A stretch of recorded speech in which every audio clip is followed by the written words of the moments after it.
Alhamdulillahi Rabbil Alamin. Alhamdulillahilladzi an'ama alaina bi ni'matil Islam wa kafa biha ni'mah. Wa asyhadu an la ilaha illallah wahdahu la syarika lah. Wa asyhadu anna Muhammadan abduhu wa rasuluh. Ang Allah Subhanahu wa Ta'ala bilang tagapaglikha ay hindi na ginawang biro ang paglikha sa atin. Ibig sabihin, ang paglikha niya sa sangkatauhan ay isang napakahalagang ginawa ng Allah Subhanahu wa Ta'ala.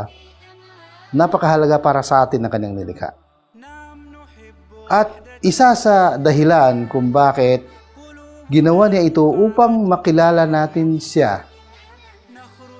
Ibig sabihin, nilikha tayo ng Allah Subhanahu wa Ta'ala upang makilala natin siya at sambahin lamang natin siya sa pinakatamang pagsamba, pamaraan ng pagsamba. Para maging malinaw sa atin kung gaano kahalaga ang paglikhang ito, ay titingnan natin o suriin natin o sundin natin ang mga sinabi ng Allah patungkol sa atin. Sinabi ng Allah sa Banal na Quran, Surat Ad-Dariyat, sabi niya, wa fi anfusikum afala tubsirun. Sa inyong mga sarili, hindi ba ninyo nakikita? Ibig sabihin, sa inyong mga sarili, hindi ba ninyo nakikita ang katotohanan na kung saan ang Allah Subhanahu wa Ta'ala ang lumikha sa inyo? Lumikha sa inyo upang makilala niyo siya at upang dakilahin niyo siya at upang samahin niyo siya.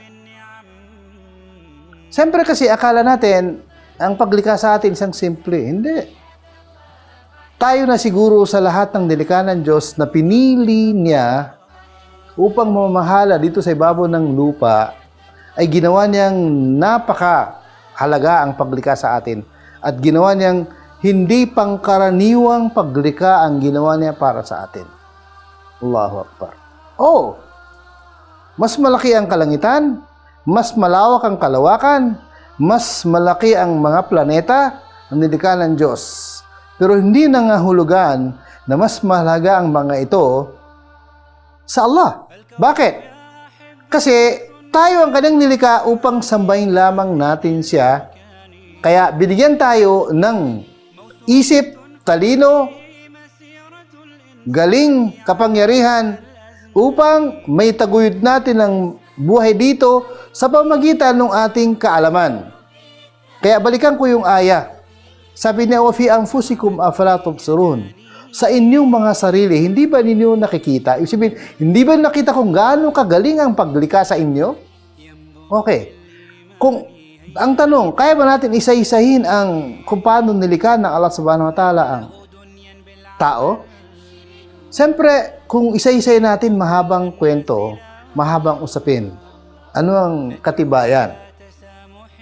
Siguro kung titingnan natin kung kanino tayo magtanong kasi hindi naman tayo nag-aral ng mahabang pag-aral patungkol sa katawan ng tao, sino yung mga tao na, ibig sabihin, yun, doon sila naka-concentrate, doon sila nakapokus pag-aaral hinggil sa tao? Ang mga doktor ng medisina, mga doktor. Di ba pag nag-aaral mga doktor, yung doktor ng utak, doktor ng utak, ay iba sa doktor ng mga mata. At doktor ng mga mata, iba rin sa doktor ng ilong at tainga. At ang doktor ng ilong at tainga, iba rin sa doktor ng mga ngipin at bibig. At ang doktor ng puso, doktor ng buto, doktor ng balat. Sa tingin niyo kayo, yung mga kurso na yon, ay isang taon lang o 6 na buwan? Hindi. Isang kurso, ibig sabihin, at least 4 na taon. Sa tingin niyo kaya sabihin ito paglalarawan lang na general, hindi ko dinidetail kasi wala akong kakayanan doon. Pero sinasabi ko lang yung anong meron. Ibig sabihin, doon sa nabanggit ko, hindi lang 10 kurso, maaaring aabot ng 20 kurso, higit pa. Ay kung bawat isa doon sa, sabihin natin, ilitan natin, 20 kurso. Kung aabot ng ibig sabihin, bawat kurso ay 4 na taon. Kung 20 kurso, anong kalalabasan? 80 taon? Si Wid, 80 taon, mag-aaral lang tayo para malaman ko anong meron sa katawan ng tao. Ganun kahalaga ang katawan ng tao. Ganun kahalaga ang nilikha na Diyos na tinatawag na tao. Kahit 80 taon, kahit 100 taon mag-aaral isang tao para malaman niya kung ano ang nilalaman ng tao na meron tinatawag na tao, anong meron sa kanya, ay 80 taon hindi sapat para matutunan ng bawat isa sa atin ang anuman ang nilalaman, ano meron sa tao. Kaya ganun tayo kahalaga mga kapatid. Kung isa-isay natin, sabi ko nga, isa sa mga, isisingit ko lang, isa sa mga na naipaliwanag ko noon, ang lumalabas na liquid sa ulo ng tao, 4 at least. Liquid na lumalabas sa bibig na tinatawag na laway, ang liquid na lumalabas sa ilong, ang liquid na lumalabas sa mata, at ang liquid na lumalabas sa tainga. Biro nyo, lahat ito nanggagaling sa taas. Samantalang iba't ibang lasa, maaaring iba't ibang kulay, iba't ibang amoy, na kung saan hindi naghahalo-halo. Kung naghahalo-halo yung mga liquid na yon, gaano nakasarap ang buhay o gaano nakasira ang buhay? Mahirap. Pero hindi naghalo-halo dahil sa kapangyarihan ay binigyan ng Allah Subhanahu wa Ta'ala na meron sa bawat tao.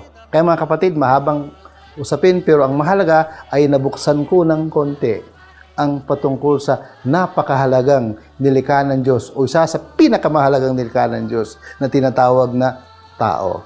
Kaya pag-isipan natin mga kapatid upang makilala natin kung sino ang lumikha ng tao na kung saan siya lang may karapatan na sambahin. Siya lang karapat-dapat na sambahin. Mga kapatid, maraming salamat sa inyong panonood. Sana ay nakadulot na naman tayo ng panibagong kaalaman hinggil sa buhay. Maraming salamat po.